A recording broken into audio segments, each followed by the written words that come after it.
Билерман Ордо интеллектуалдык оюнунун өнөктөшү TAF Costumes. TAF Costumes сиздин келбетиңиз биздин милдетибиз. Ассаламу алейкум, урматтуу телекөрүүчүлөр. Кутмандуу кечиңиздер менен интеллектуалдар. Бүгүн 2 апрель, күнгө жекшемби, элтерде Билерман Ордо жазгы сериялар 5-тур. Мына ошентип биз жаз айынын 2-айына да жетип келдик. Бүгүн телекөрүүчүлөргө каршы Динара Сапарованын командасы Ордобузга келген. Бул команда кышкы серияларда 6-3 эсебинде жеңилип калган. Бүгүн дагы ушул команда Премьер лигага да калган. Бүгүн жогорку лига үчүн аракет кылат. Эгер кокустан жеңилип калса бүгүн, анда бир сезон команда ойноо укугунан ажырайт. Аны эмесе команданы мен Ордого чакырууну баштаймын. 5-турга Мамбет Жунус уулу келген, команда мүчөсү. Бухгалтер, кесиби боюнча учурда иштеп жатат. Экинчи катышуучу Зайнидин Акботоев, команда мүчөсү, жеке ишкер.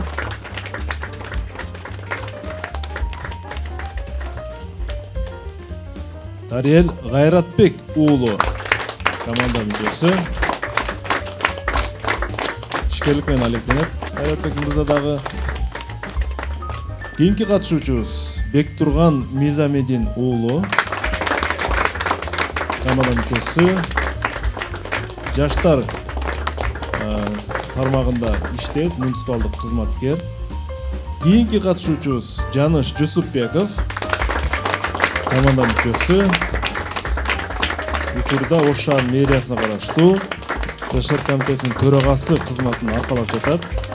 Жана команда капитаны Динара Сапарова, муниципалдык кызматкер, кесип боюнча педагог. Мына ушул команда бүгүн сиздерге каршы оюн жүргүзмөкчү.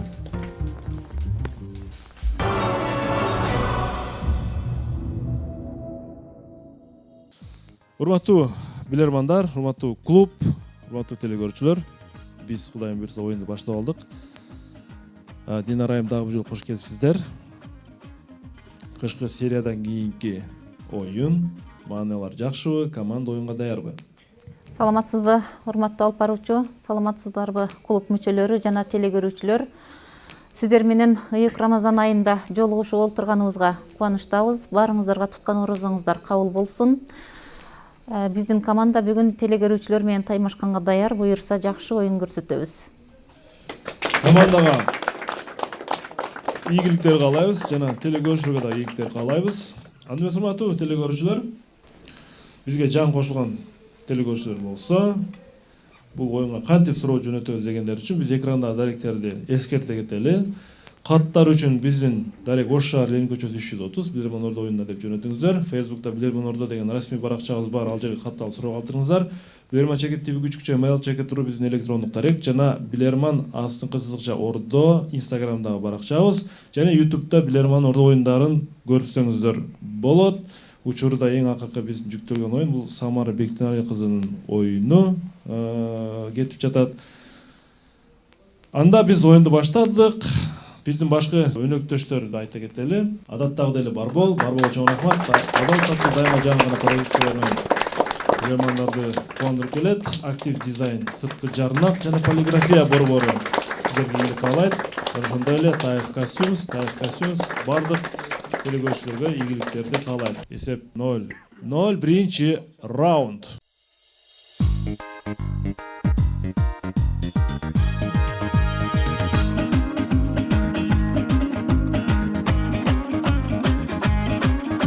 Жана биринчи раунд бул Blitz раунд болду.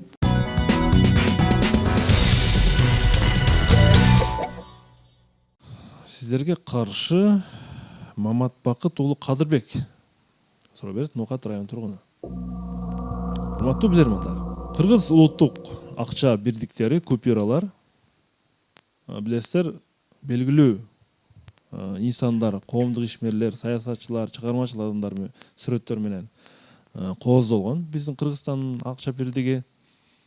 Эми буларды дагы жөн акча бирдиктерине кое бербейт. Сөзсүз түрдө жооптуу жогорку деңгээлдеги комиссиянын текшерүүсүнөн кийин коюлат. Эми аларды кимдер тандайт? Кайсы купюра кимди коюшту, кимдер тандайт? Алардын курамында, атайын комиссиянын курамында Улуттук банктын төрагасы болот. Жогорку Кеңештин спикери, премьер-министр жана дагы бирөө болуш керек. Кетти 20 секунд.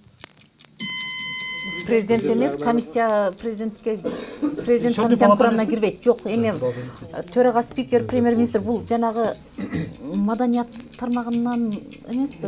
Дизайн немеге болуппу? Жок, бул адамдардын, инсандардын эмесин тандаган маданият министрлиги. Маданият министрлиги тарыхчыларбы? Тарыхчыбы? Тарых инсандар болуп калышат. Жок, мисалы элестетели, мисалы тармагынан бирөө акыркы мезгилде жасаган эмгектерине карап, мисалы маданият тармагын Убакыт аяктады, Динара айым. Дагы бир кызмат адам мен калтырып кеттим. Мыйзам жагынан барбы? Урматтуу алып баруучу, бул суроого өзүм жооп берүүгө аракет кылайын. Комиссия курамында Улуттук банктын төрагасы болсо, спикер, премьер-министр болсо, дагы бир эле адам дедиңизби? Комиссия курамы дагы бирөө так болуш керек го. 5 же 7 болобу? мен сизге мыйзамды окуп бердим. Хорошо. Дагы бир адам болсондо маданият министри болушу керек, болсо керек. Маданият министри жооп кабыл алынат. Багып көрсөңүздөр, мен төмөндөн жогору карай окуп барып токтодум. Улуттук банк төрагасы, спикер, премьер-министр жана албетте президент болуш керек. Урматтуу команда, анткени президент, мамлекет башчысы өзүнүн пикирин, сунушун айтмайынча акча бирдиги бул мамлекеттин символикасы, символу, репутациясы, мамлекеттин кадыр баркы болот. Ошондуктан бул сөзсүз түрдө президент өзү көзөмөлдөйт. Тилекке каршы биринчи суроодон кийин эле команда блиц раунд менен кошушуу турган болуп калды. Эсеп 1-0. Көрүүчүлөр тарап эсеп ачылды. Жана эми бул жагынан калган суроолордон команда сергек болуш керек. Экинчи раунд.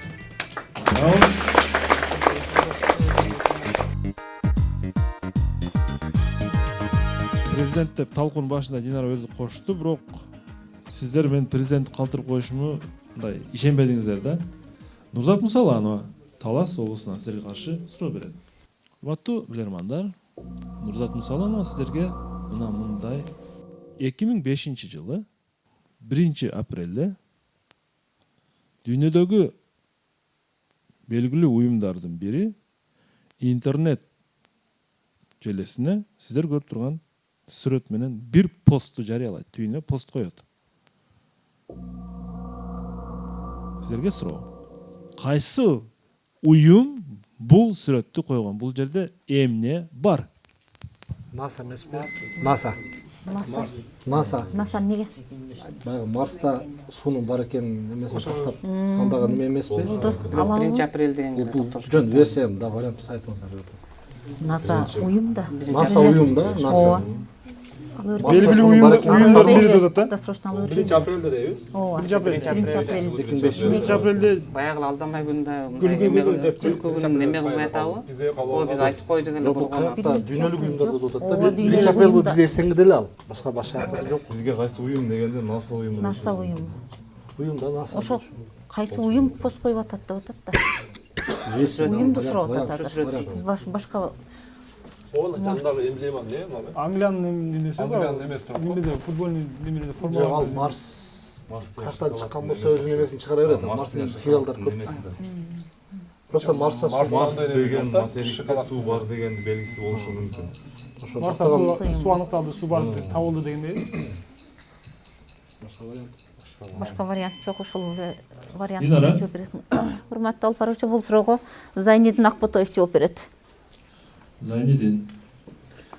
Урматтуу алып баруучу, бул жерде команда менен келишип, бул жерде Марста суу бар экендигин аныкташкан, бирок кайсы жыл экенин билбей эткенбиз. Биздин оюбузча НАСА уюму 2005 жыл 1 апрелде баягы Марс планетасында суунун бар экендигин аныктаган күн, ошого байланыштуу ушул сүрөттү чыгарганга деп ойлойбуз. Бул эми мындай болжол менен. 2005 жыл 1 апрелде биз Марстан суу таптык деп НАСА уюму ушул сүрөттү интернетке койгон. Жооп туура. Бир эсеп. Эгерде суроого команда кылдат көңүл бурса, мөөнөтүнө мурда жооп берсе да болот. Оюнландылат 3-чү раунд. Билерманордо интеллектуалдык оюнун өнөктөшү TAF Costumes.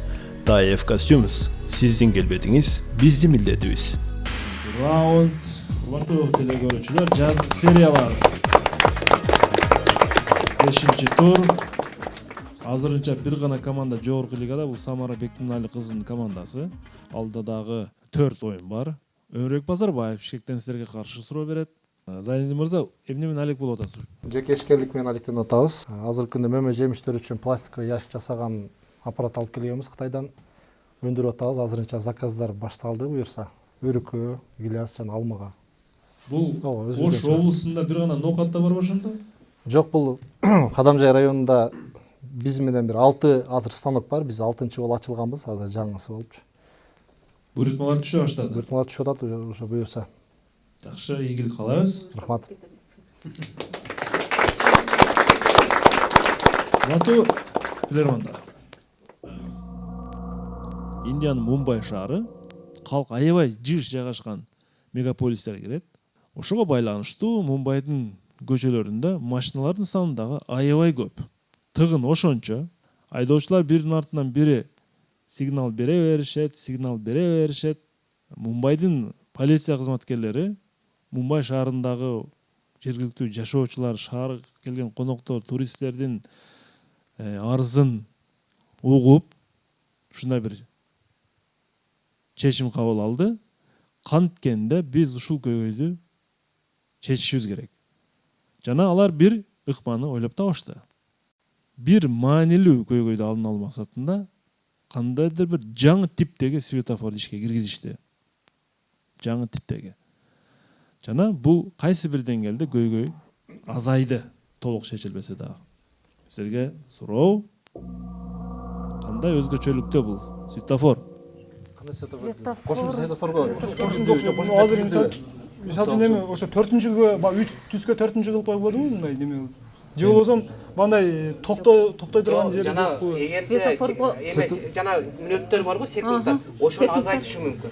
Секундтарды азайтып тез алмашканга болот. Себеби адамдар тез өтө турган болсо, ошол да себеби бизде деле 60 болуп тура берсе, пробка боло берет, ошо секундтардан азайтып. Может, ручной эмилгелтен бар да, туурабы? Ручной пролететпейт. Төрткөчө болсо, ошол төрткөчөгө бир 50 метр же 60 метр аралыкка дагы бир светофор коюп коюш мүмкүн да. Эмнеге? Себеби дегенде алда светофор көрүнбөй калып, аркадагы адам сигнал бере берет да. Отдельный светофор, себеби багы пешеходко дагы отдельный светофор бар да. Светофор көрбөй калгандыгы үчүн сигнал берип атпайбы аркадагы. Ошон үчүн алдыркадагы бир светофор коюшу мүмкүн да. Светофор бийикте турат да. Светофор кошумча сигналга маанилип жасашыбыз керек. светофорго жаңылык киргизип атат. Светофорго жаңылык. Светофордун астына сигнал берилбесин деген знак коюп коюшу мүмкүн. Здание светофордо турат да. Мы светофорго да Светофорго звук койгон. Динар айым, сигнал кошуп болду светофорго. ким жооп берет? Кандай өзгөчө светофор коюлду? Эмне болгон светофор бул? Сигналдын маселесин чечиш керек. Урматтуу алып баруучу, бул суроого Бектурган жооп берет. Сигнал бая пробка болгондо сигнал элдер көп сигнал бере баштагандыктан Ошто дагы бар бизде бул проблема. Ошол сигнал кошумча мисалы пробка баягы өтмөк бар, машина өтмөктөрдүкүн мисалы жашыл күйгөндө өтөт, ошондо жанагы секундтасын азайтты да. Машиналарга караштуу жашылдыбы же жүргүнчүлөр тараптагы жашылды азайтып атабы? Кайсы цифраны азайткан? Жөө жүргүнчүлөрдүкүн. Себеби ошол жерде айырмасы баягы тез адамдар тез өтүп пробка болбосун деген максатта. Маселе бирок сигналды чечиш, тыгын эмес. Сигналды ошол эми пробка болгондон сигнал басылат да, көп болгондо ошон үчүн Түшүнүктүү. тез өтүш үчүн. Түшүнүктүү. Тез өтүш үчүн жүргүнчүлөр тараптагы светофорлордун жашыл санын тез бүтө турган кылып кыскартып койгон. Жооп кабыл алынат. Себеби мырза, сиз Индияда болуп келгенсиз. Көзүңүз шалбаганбы ушул метод ыкманы? Урматтуу алып баруучу, мен сыйынып 11 жыл мурда болдум эле, ошон үчүн эстей албай атам. Бирок менде өзүмдө вариант бар. Ошол вариантымды айтып көрө берейин. Менин оюмча светофорлорго камера коюлган болушу да мүмкүн.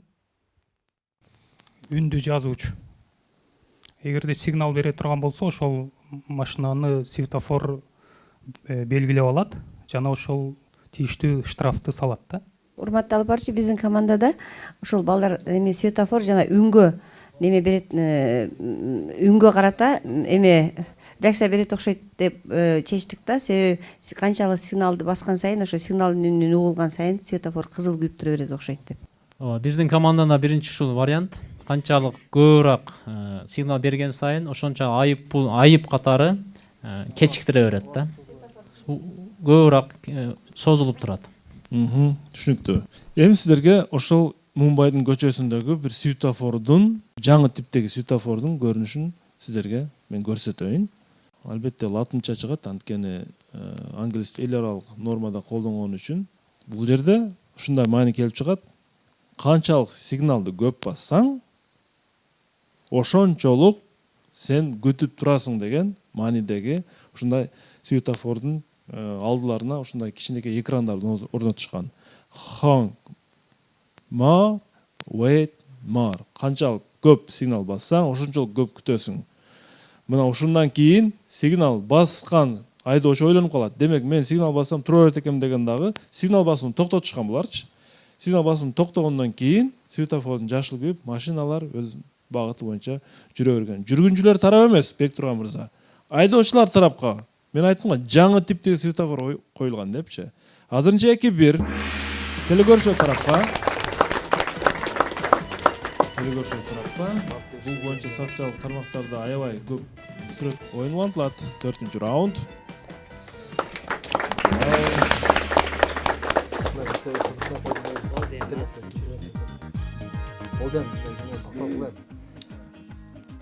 Эгерде команда Үмүт Акназарова Ноокат районунан силерге каршы суроо берет. Телекөрүүчү сиздерге сыр сандык аркылуу суроосун жөнөткөн.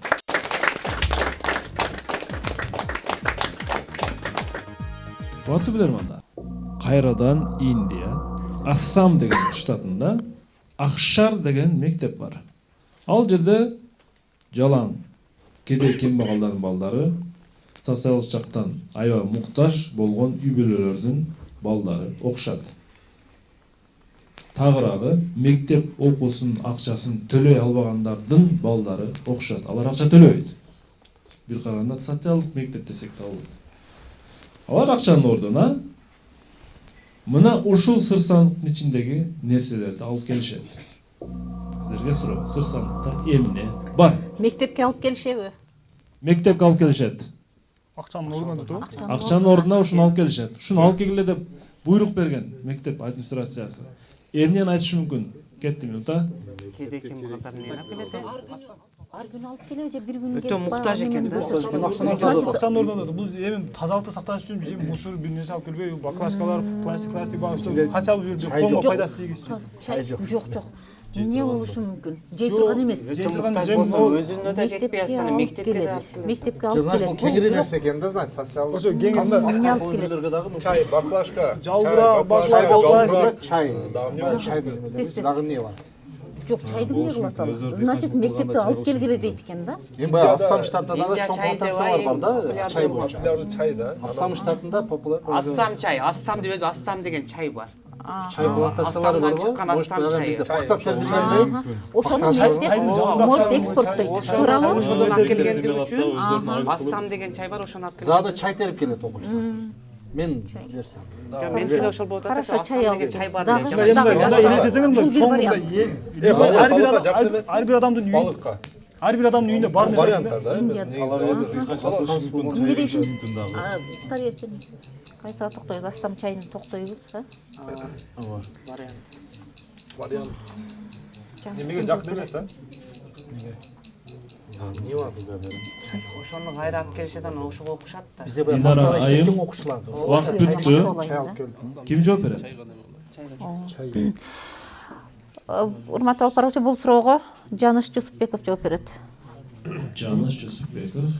Урматтуу алып баруучу, бизде командада бир топ немелер чыкты баягы жооптор. Анан ал жерде балык, чай, баклажка деп чечимге келип, анан биз азыр ичинен чайды тандап атабыз. Жалбырактарды ошол дыйканчылык менен ошол жерде алектенишет. План толтурганга ошол чайды алып келишип, чай терип келип туруп, анан аны мектепке берсе, ошол мектеп экспорттоп башка жактарга чыгарышы мүмкүн. Индиан чай бар го, Ассам деген чай. Ассам деген чай бар. Демек, Команданын ою. окуучулар чай алып келишет. Жооп кабыл алынат. Команданын ою дедиң. Сиздин оюңуз кандай эле? Чай белесиздики дагы? Ошо көпчүлүк ушуга токтолдук. Сиз ушул жаштар комитетинде атайын программалар бар. Муктаж үй-бүлөлөр менен иштөө, балдары, студенттер дегендей. Сиздерде ушул сыяктуу акысыз курстар бар экен билем. Акысыз курстар бар, урматтуу алып баруучу. Жеңилдетилген кинотеатрлар бар, стоматологиялар бар азыр мамлекеттен. Андан сырткары биз 9 корзинага мына шаардагы муктаж болсоң алып кет, берешем болсоң берип кет деп атайын полка текчелер коюп койгонбуз. Продукталарды акчасы көптөр алып коюп коет. Аны азыр бир топ жердегилерибизди колдон иштетет, кээ бирки жерлерибиз иштебей турат, себеби элдин эмесине карап, аракетине карап. Түшүнүктүү. Эми сыр сандыктын ичин көрөбүз. Муктаж окуучулар мектепке эмне алып келишет? Алар таштанды болгон баклажкаларды, мына ушундай пластик идиштерди мектепке алып келишет. Жок дегенде шаардын тазалыгы үчүн аракет кылсын деп. Сиздерде баклажка деген варианттар айтылды. Жаныш мырзадан көбүрөөк айтылып атты. Анткени Жаныш мырза ушул тазалык боюнча дагы жаштар менен иштешет. Бирок жоопто сиздер Ассам чайына токтолуп калдыңыздар. Өкүнүштүү. 3-1.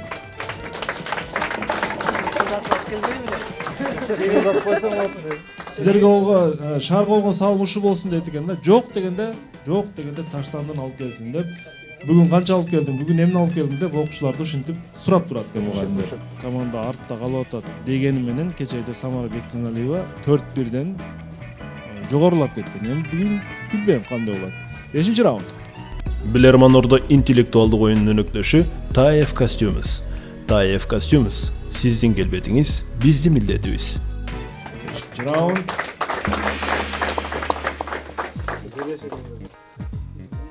Баклажка болчу деген кимде варианты бар эле тургандардан? Кол көтөрүп койгойчу, көрөйүн. Өзүмдө деле вариант бар. Көпчүлүгүндө бар бекен? 2 адам. Кубан Жумабединов Бишкек шаарынан сиздерге каршы суроо берет. 1990-жылдары СССРде абал саясий жактан туруксуз боло баштаган. Мамлекеттин экономикалык, саясий, социалдык абалы мындай нары бери болуп турган учур болгон. Кыргызстандагы депутаттык корпус ошондо Абсамат Масалиевди бир добуштан колдоп, өлкөгө президент болуп берүүсүн суранышкан. Кыргызстанга президент болуп бериңиз деп.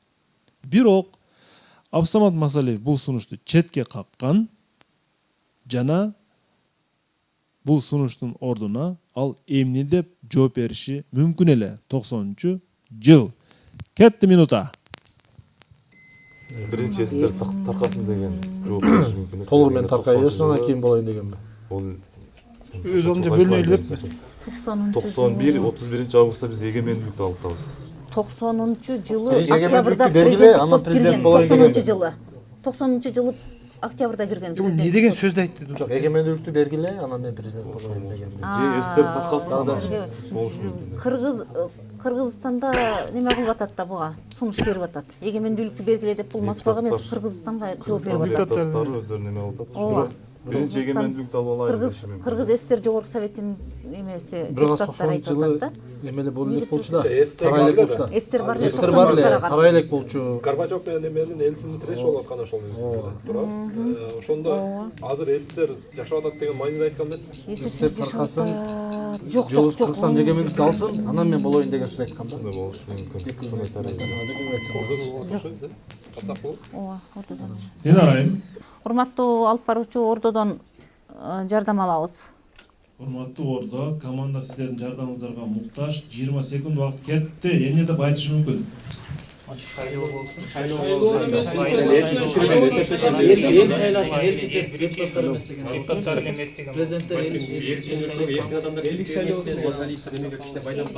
Саясаткабы? Саясаткабы. Дайындалбай шайлоо деп. Элдик шайлоо. Бирок утулган да. Бирок утулуп калган. Ордо, жардам бүттү. Урматтуу алып баруучу, ордонун жардамын уктук.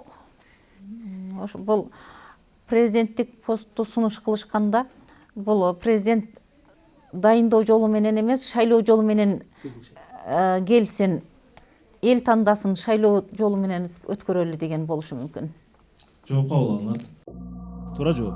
1990 жыл СССР тарай элек, бузула элек. Аны өзүңүздөр да талкууда кошуп өттүңүздөр. Ал учурда ким президент болчу? Михаил Сергеевич Горбачев президент болчу. Масалиев эмне деп жооп берди бул сунушка? Горбачев президент. Урматтуу жолдоштор, бизде Советтер Союзунда бир эле президент болуш керек. Ал Михаил Сергеевич Горбачев деп жооп берген. Урматтуу билермандар, анткени андан ашып өтө албайм мен деген. СССР тарай элек мезгилде болуп атат булчу. Советтик идеология кайсы бир деңгээлде таасири бар учурда, азыркыдай эмес болчу. 4-1 эсеп, урматтуу команда. 4-1. Кубан Жумабилиевди куттуктайбыз Бишкектен. 6-чы раунд.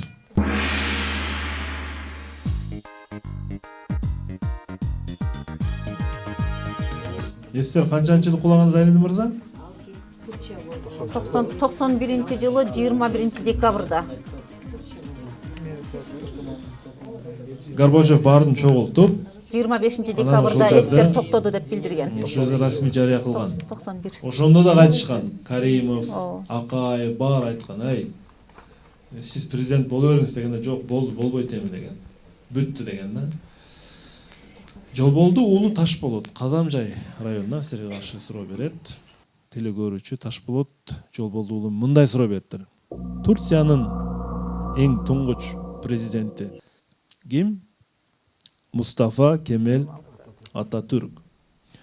Бир күнү Францияга барып, ал жакта шапка кийип жүргөн адамдарды көрүп, бизде дагы Турцияга ушундай мыйзамды киргизебиз.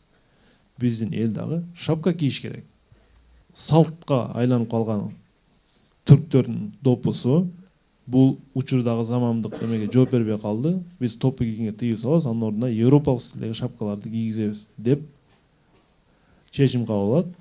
Жана ошондой эле ошол кадамдарды келип жасайт бул. Анан бир күнү патриоттук сезимден улам шапка эмес, ак топу кийип жүргөн мыйзамды бузган Испикли Атиф деген бир белгилүү кожону көрүп калат. Түрктөр кожа деп коет. Жана аны соттошот. Соттоп жаткан сот мындай суроо берет. Шапканы дагы, сиз кийип жүргөн ак топуну дагы экон материалы кездемеси 1. Сиз шапка эле кийип албайсызбы? Эч кандай айырма жок го деп суроо берет. Ошол кезде Атиф кожо дагы бир ушундай бир ойлонуп туруп жооп берет. Ушундай бир эрик менен жооп берген экен. Андан кийин аны өтө катаал жазага тартат Мустафа Кемал. Ошол сөз үчүнчү. Эми сиздерге суроо. Соттун ага берген суроосун уктуңуздар сиздер. Атиф кожо сотко кандай жооп бериши мүмкүн? Минута кетти. Турциянын жараны Сотко катуураак өзүнө жараша жооп берген да. Жок, ошо кантип болот? Өзү улуттук шапканы силер чамып европалашып кеттиңер. деген Бизде эркиндик бар, бизде мына демократия байланыштуу дегенде эмеспи? Динге байланыштуу. Ислам дини тутунат да, туурабы? Ооба. Ислам дини тутунат, шапка неме бирок бул допу кийип жүргөндө атат да, ак допу. Допу Ошо кийип эми жүргөн динге ошол байланыштуу. сатпайм мен. Анан бизде бандай эркиндикке неме кылабыз. Баягы Кемал Динimiz- Ататүрктүн немесин эмес, бизде ар бир адам өзү Мустафа Кемал Ататүрк Турецк империяны чок кылган. Динге каршы негизинен алгандачы. Ооба, ошого мына Мен азыр ислам Мустафа Кемалга окшоп мен динимди сатпайм деген сөздү айткан эмесмин. болушу мүмкүн. болушу мүмкүн. Жана законду да алып келип атпайбы? Осман империясынын немесин көрүп калган адам эмеспи? Ошонун мезгилинде иштеп калганбы же? Ошондо бир жаран экен да, атив деген. Калтырган баш кийим. Эми Жок, по-моему, президент кылган поступканы ооба, президенттин жанагы законду киргизип атканда бул эме кылып атат да, каршы болуп атат да. Ошону айтканда, катаал жазага тартканына караганда жанагы Зайнидин айткан Мен вариантка сиздин кошулам. айткан мыйзамыңызга баш ийбейм. Мен элдин баягындай мындан келаткан салтты деген. Динара айым, убакыт өттү. Урматтуу алып баруучу, бул суроого Зайнидин Акбатаев жооп берет. Бонус албайсыздар, а? Мен эскертип коеюн. Ошо динге Эң акыркы мүмкүнчүлүк бонус бар сиздерде. Ооба. Жооп бере бересиздерби же аласыздарбы? Жооп бере беребиз. Зайнидин. Урматтуу алып баруучу, бул жерде чындыгында бул тууралуу бизде маалымат жок экен. Бул жерде Мустафа Кемал Ататүрк ошол киши Европага барып, Европанын эмесин көрүп келди деген сөзгө дагы маани берип атканыбызда, бул жерде кыскасын айтканда жанагы киши сотто туруп мындай Мустафа Кемал Ататүрк деп айтканбы же может президентке окшоп деп айтканбы? Ошол кишиге окшоп мен өзүмдүн эмемди сатпаймын. Биздин динибизде көрсөтүлгөн баш кийимди мен баш кийимден баш тартпайм деген мааниде айтканда, президентке окшоп деген сөз айткан үчүн болушу мүмкүн. Ошол вариант. Ордого дагы бир ирет кайрылайын. Кимде пикир бар? Ордонун дагы дарыметин көрөлүчү. Алишер. Урматтуу алып баруучу, биздин оюбуз боюнча бул менин башым менен кошо түшөт деген болушу мүмкүн. Менин допум менин башым менен кошо түшөт. Силер ала албайсыңар деген да. Урматтуу алып баруучу, бизде мындай жооп болуп атат. Допуну дагы шапканы да бир нерседен жасайбыз деген ага сунуш бергенде, балким мусулманды дагы баарын дагы Кудай ылайдан жараткан деген жоопту бериш мүмкүн. Бирдей кылып, а? Версия бар эле, айтып коеюн, жана көбөйүп кетип айтпайын деп койдум эле. Бул баягы мен аны экөөнү тең эле бирдей эме материалдан жасайт деп акыл берип атпайбы? Анан бул ошого мындай деп жооп берсе керек. Мен башкалардын эмес, өзүмдүн акылым менен жашаймын. Башымдагы акылым менен жашаймын деген жооп берген окшойт. Эми мен туура жоопту айтайын. Сот залында сот процесси жүрүп жатат. Жана сот айыпталуучуга айтып атат: "Эй, сен кийип турган топу менен тиги Европанын шапкасы экөө бир материал, бир кездемеден жасалат. Кие бербейсиңби шапканы?" деп атат. Десе бул эмне деди? Соттун аркасында Англиянын желеги, Европада Англиянын желеги илинип турган. Анткени сот залында Мустафа Кемал Европанын желектерин иле баштаган ошондо. Англиянын желеги турат, сен артында деп атат. Англиянын желеги менен Турциянын желегин экөө бир кездемеден жасалат го деп атат.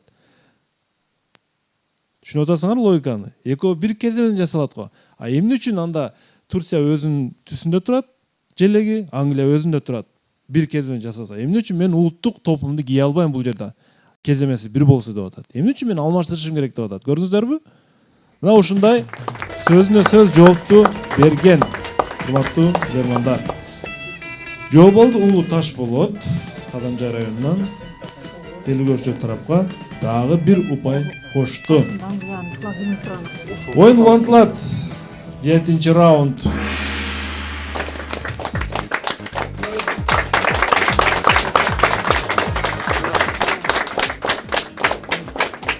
Сагын мырза, магистрга да бир кеңеш бериңизчи, кандай кылыш керек мындан кийинки абалды? Өтө кооптуу абал, чындыгында 5-1 эгер бир упай команда жеңилип калат, бир упай алдырып койсочу алар. Урматтуу алып баруучу, команда болушунча аракет кылып баштады эле башкы раунддарда, бирок тилге каршы утулуу менен кетип жатат. Кээ бир учурда упай алса болот, мүмкүнчүлүктү колдон чыгарып жатат команда. Бирдиктүү болууну чакырып кетебиз. Команда 6 мүчөдөн команданы алдыга чыгарып, бирдиктүү талкуу күйүп жаныш керек. Бул жерде туура эми аракет кылып атат, бирок мындай 3-4-50% гана билермандар аракет кылып жатат. Ошондуктан бирдиктүү күйүп жанып, алдыда 5-1ден чыгып кеткен көп командалар болгон. Буюрса бул командада чыгат деген ойдобуз.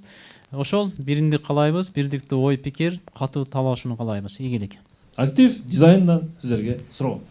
Урматтуу билермандар, назарыңыздарда Гананын 20 песолук акча бирдиги. Африкада Гана. Сіздерге суроо.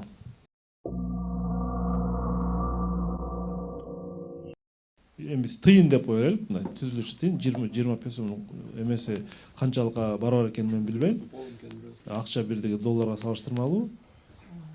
2006 жылы чыккан мына ушул сиздер көрүп турган 20 песолук акча эмне үчүн бул тыйындын ичинде какаонун сүрөтү чегерилген. Минута кетти. Какаонун баасы 20 песо эмес. Какаонун килограммы учту, данасы. Ал болушу мүмкүн дагы. Какаонун баасы. Какаонун баа ичиндеги немесинин саны 20 та. Ана эме турануба? Ошо 20га барабар го. Ошондой болушу деле мүмкүн, э? Какаонун баасы дагы эмне? Жок, баасы анан ичинде мындай эме Она эме дандар экен ошого, эмесин айтып атат. Ошо дандар ошол 20 болушу мүмкүнбү? Ошонун саны 20 экен. Андан көп эле окшойт. Анда бизге көрүнүп турган эле 12. Жок, бул ошондой эсептейт. 10 турат. Бул жагында дагы 10 эмеспи? Бир какаонун баасы 20 песо. 20. Өзгөрбөй турабы? Хорошо, ол если баасы болсо, Ушул анда өзгөрбөй кылымдарда бир кандай бир немеси бар. 2006 жыл 20 жыл ойлоп калам эмес. Же уже 2006 жылы чыгыптыр бул. 2006 жылы песанын оно нели? Оно какаонун баасы 20 песо болуп эмес бекен? Жок, баы өзгөрүлөт да. Жок, эми именно ошол маалда чыккан. Ошол. Ал бизде деле бензин 55 сом, 60 сомдон кайра 55 сом 20 песого чыккан маалдагы Операторлар сүрөттүн ичинде суроо. Сүрөттүн ичинде катылган да өзү. Сүрөттүн ичинде ооба. Какаону эмне үчүн койгон деп атпайбы? Динара айым, Урматтуу алып баруучу. бонус аласыздар, э? Ооба, бонустагы минуттабызды алабыз. ушул акыркы мүмкүнчүлүк болот. Кетти бонус.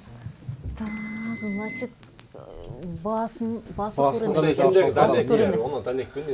Данек штугем. Гананын өзү түзүлгөн жылдары кайсыл ошого байланыштуу бир нерсеси жокпу биздин эле сомдордун 90 жок, ал түзүлгөн эмне себептен мына сүрөт какао мурундан эле Ганада өсөбү, если Ганада өскөн болсо же 20 жыл болду какао алып келгенине. Ошо 2006 жылы сатыла баштаган. Может какаону өндүрүү немеси ошол жылы түшүп кеткен может.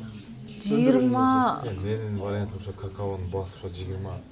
Же баягы какаону мындай реклама кылыш максатында кылбадыбы, чында эле арзандап кетип чет элге экспорт кылыш максатында. Какаонун баасын түшүп кетпеш үчүн эме коюлганбы дейм. Жок, түшүп кетсе ошол эң арзан ушул деп неме кылганбы, реклама. Элдеги өлчөм мисалы бир нерсе коюлат го, 5 килограмм эт, 10 килограмм биги мындай депчи. 20 килограмм өлчөмдө коюлган эмеспи? Какаонун стабильный Ошо баасы ошо менен бирдей эле. какаонун баасына байланыштуу болуп атат да мындай айтканда, түшүп кетип аткан.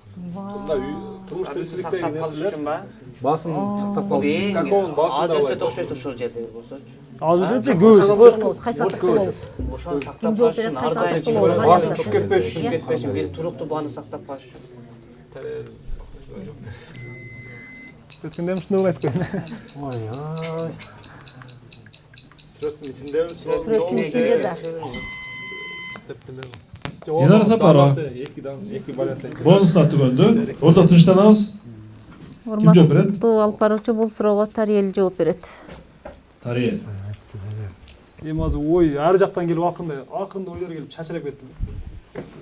Бул 20 песодеги 20 песого сизден бир нерсе тактап алайын деп сурап атам да. Уруксат болсо. Бул жооп ушунун неме песонун ичиндеби, тыйындын ичинде отурат. Логика бар да негизи. Ошо эми логика бар. Ар бир суроодо жооп болот. Илмегин табыш керек болгону. Бул жерде сөзсүз түрдө жоопту тапса болот да. Эмне үчүн 20 песого какаону койгон? Эми биз ойлоп атабыз какаонун баасын кармап туруш үчүн же болбосо мындайча толук мындай жалпы айта турган болсок, какаону ушул 20 песо менен баалайт. Же мындай эми ушул оюмду түшүндүрүп кетейин. Какао эгерде арзандап кете турган болсо дагы эң төмөнкү баа 20 песо деп бул какаону реклама кылыш максатында болушу мүмкүн. Какаону реклама кылуу максатында. Какаону реклама кылуу максатында. Жооп кабыл алынат. Эми караңыздар. Улуттук акча бирдиги жөнүндө сөз болгондо, сөзсүз түрдө акча бирдикке тарых камтылат. Кыргызстанда да акча бирдиктер тарыхыбыз бар. Доллардыкында президенттердин сүрөттөрү, рубль, башка айтор дүйнөнүн кайсы өлкөсүндө акча бирдиги болсо, ал жерде сөзсүз тарыхы камтылат. 100 песолуктарда Гананын мамлекеттик ишмерлеринин сүрөттөрү да бар. Мисалы үчүнчү, ушул сериясына какаону кошуп койгон. Эмне үчүн? Караңыздар. Биз бир топ кылым артка жүрөбүз эми. Бир топ кылым артка жүрөбүз жана Гананын алгачкы жашоосуна, же болбосо Африка чөлкөмүндөгү, ошол чөлкөмүндөгү уруулардын жашоосуна барабыз. Ганада илгерки убактарда соода сатык какао менен жүргөн, урматтуу билермандар. Соода сатык какао менен жүргөн. Мисалы үчүн тери канча какао? 10 какао. Тери бу канча какао? 5 какао. Эмне үчүн? Какао биринчиден өтө бийик өсөт, Дарел мырза. Аны чыгып алыш өтө кыйын, Анын үстүнө жылда боло бербейт бул какао. Ошондуктан какао акча менен кадимкидей кадыр бирдей болгон Динара айым. Муну адамдар кадимкидей акча катары үйүндө сактаган.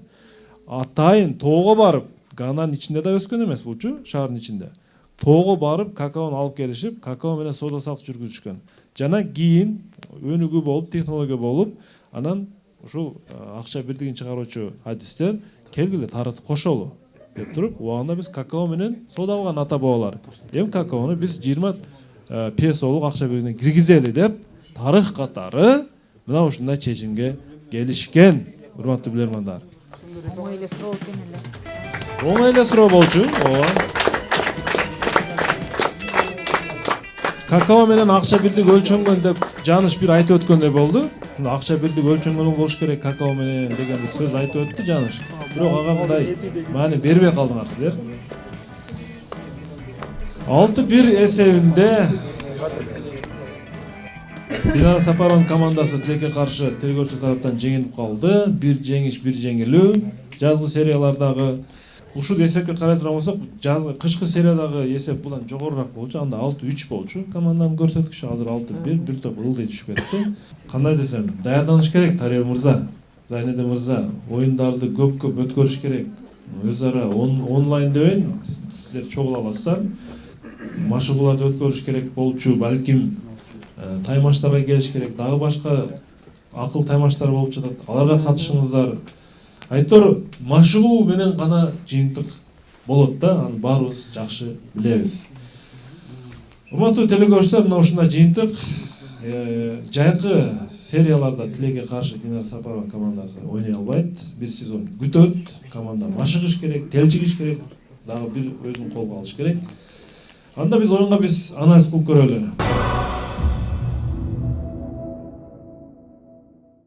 Билерманордо интеллектуалдык оюнун өнөктөшү TAF Costumes. TAF Costumes сиздин келбетиңиз биздин милдетибиз. Тилекке каршы команда жеңилип калды, биз жеңишти күттүк эле. Буга көп факторлор себеп болду деп айтат элем. Биринчи фактор бул жерде команда пассивдүү катышып калды. Мындай ызылдаган динамикалуу талкууну биз көрбөдүк. Эмнегедир мындай тартынып ойношту да. Экинчи фактор бул жерде 4 капитан олтурат. Ар кайсы учурларда ойногон? Ар кайсы учурда ойногон. Мамбет мырза ойногон, Жаныш өзү команда менен ойноп жүргөн. Бектемир мырза, Бектурган мырза эжебиз. Балким бул жерде эки суроону ушул капитандардын ортосундагы пикир келишпестик дагы бузуп кеттү деп ойлойм да. Себеби биринчи мусор жөнүндө, анан супербилисте бул жактан президент деп эле айтты эле. Анан ага токтобой калышты эмнегедир. Бүгүнкү оюнда Зайнедин Акботоев мырзанын ага ойногон аябай жакты. Мен мыкты билерман деп ушул мырзаны тандайм. Ал эми мыкты суроолордон болсо, жанагы Турциядагы Ататүрк, Кемал Мустафа Ататүрк жөнүндөгү суроо мага жакты. Улуттук баш кийим боюнча. Улуттук баш кийим боюнча. Рахмат пикириңиз үчүн. Командалык оюн тилекке каршы болгон жок. Тилекке каршы, бирок ойлойбуз, эң төмөнкү балл упай 6-1 болсун. Ордодо 15 жыл болсо 6-0 жеңилген командалар болгон, 6-1 жеңилген командалар дагы болгон. Бул командада эң төмөнкү 6-1 болсун биздин оюбузча. Кийин мындай көтөрүлүп барып команда жеңет деген ойдобуз. Бул жерде 3-4 мырза же оюнчулар бир эле нерсе, жалпы команданы бул оюнга катышпагандыгы билдирип койду. Команда чындыгында мындай оюн болгон эмес, даярдык болгон эмес. Тилекке каршы оптимисттик көз караш болгон жок. Айтат го, оптимисттик көз караш бардык ийгиликтерин башады деп. Бирок бир аз Семетей мырзанын оюнуна кошулабыз. Мындай мыкты оюнчу дебейм, жигердүү, активдүү катышты деп. Зайынды мырза бир эле туура жооп болду. Ушуну Зайынды мырза берди. Калгандар дагы Бектурган мырза инибиз, Жаныш, Мамбет жана башкалар да ийгилик каалайбыз. Кийинки оюнда мыкты ийгилик көрсөтөт деген ишеничтебиз. Команда капитанына дагы билбейм, мүмкүн алыстан келген үчүн ушундай болуп калды, бирок тилекке каршы. Бирок Зайынды мырза бир суроого жооп берди. Атайын уулун жетелеп келиптир. Уулу мыкты билерман болсун, көрүп жатасыздар. Окуган, изденген, келечегибиз ар дайым жарык болсун. Баарына ийгилик каалайбыз. Рахмат. Урматтуу алып баруучу, биздин бүгүнкү оюнубуз чындыгында эле ушул башка командалардын оюнун көрбөгөндүктөн болуп атат. Бизде өзүбүздө даярдык жок. Мойнубузга алабыз. Анан биздин кийин жакшы командага жаккан суроо бул жанагы Индиядагы баклашка жөнүндөгү суроо болду. Үмүт Акназарованын. Ошол эч болбосо тазалыкка салым кошкула деген мындай тарбиялык маанидеги эме экен. Үмүт Акназарова Ноокат район тургуну, демек бүгүнкү оюндагы мыкты суроо ээси тазалык боюнча Индия мектептериндеги окуучулар жөнүндөгү суроосу менен бул сыйлыгы, актив дизайн сыйлыгын беребиз Үмүт Акназаровага. Команданын ичинен ошо Зайнидин Акботоевди көрсөтөм мен деле. Зайнидин Акботоев бүгүнкү оюнда бир жападан жалгыз бир упайды алып келди командага. Ошол упай үчүн команда илинип ойноду да. Ушул упай үчүн. Зайнидин мырза, ушул аракеттен жазбаңыз. Кийинки айталык күзгү сезондо жок дегенде бир 3 упай, 3 жооп тапканга аракет кылыңыз. 3 суроону мен сизге мындай тапшырма иретинде эле айтайын. 3 суроону сиз табат деген аракет кылып жооп берет деген ишеничтебиз. Анда эмесе Семетей мырза, анда Зайынды мырзага тапшырып коюңуз сыйлыкты. Урматтуу алып баруучу, мен алгач Бакыт мырзадан баштайын. Анан Бакыт мырзага да микрофон берейин. Акчаны өзү алабы же командасынан башка бирөө береби? Ошону билип алышым керек. Андан кийин Зайынды мырзага берсем. Макул. Ошол эле учурда урматтуу алып баруучу, бүгүн биз университеттен 2 команда, жаңы команда алып келгенбиз. Ошолордун бирөөсүнө бир сөз берип көрөлүчү. Алар бүгүнкү алгачкы сезими кандай болду? Макул. Уруксат Сөз этсеңиз. берели, макул. Саламатсыздарбы, урматтуу жалпы билерман ордонун катышуучулары. Бүгүн биринчи жолу биз келип турабыз. Бүгүнкү оюн абдан кызыктуу болду. Кандай таасир калтырды? Канчосын таптыңыз? Бир ичиңизде муну туура тапкан экен деген бир эме болдубу? Ооба, болду. Ооба. Абдан кызыктуу өттү. Анан биз азыркы учурда улуулардын оюнун көрүпбүз. Кийинкиде буюрса жаштардын оюнун көргөнгө кызыктарбыз. Кийинкиде мындан да улуулар келет. Кийинкиде булардан да улуулар келет. Андан кийин бир аз жашарабыз. Жаштардын командалары дагы бар. Бул жерде сөз сүнөт. Бакыт мырза. Саламатсыздарбы, урматтуу телекөрүүчүлөр, урматтуу ордо, урматтуу билермандар. Биринчи ушу Манас Самиралиев агайыбызга ыраазычылык билдиребиз, бизди колдоп, коштоп турган үчүн. Биз ошол учурда актив дизайндан мыкты оюнчуну тандаганбыз. Гүлнура Акылбек кызы деген. Анан калган команда жалпы ойногон, бул ушул жалпы командага эле тең бөлүнөт дейм.